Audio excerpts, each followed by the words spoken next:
Funny show by Somali Top. Tani waa lax carsan oo ku nool magaalada Nairobi. Laxdani iyadoo wareegaysa waddooyinka magaalada Nairobi ayay aragtay gaari qaali ah oo ay samaysay shirkadda Toyota. Gaarigani waxaa iska lahaa nin ku maqnaa meel timo jaro ah.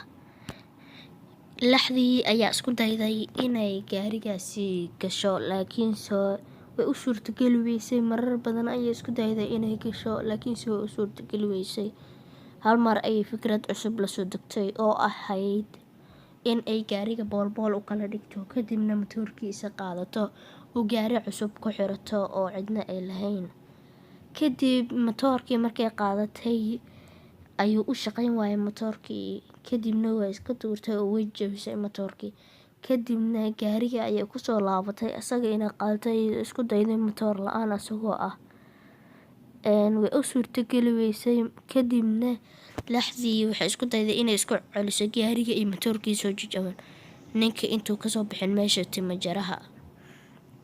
Kadibna laxdii way u suurtageli weysay inay isku xirto ninka intuu kasoo bixin timo jaraha, maadaama ninka gaariga iskale ku maqnaa timo jaraha intuu kasoo bixin isku xir ayay damacday, gaariga ay jabisay.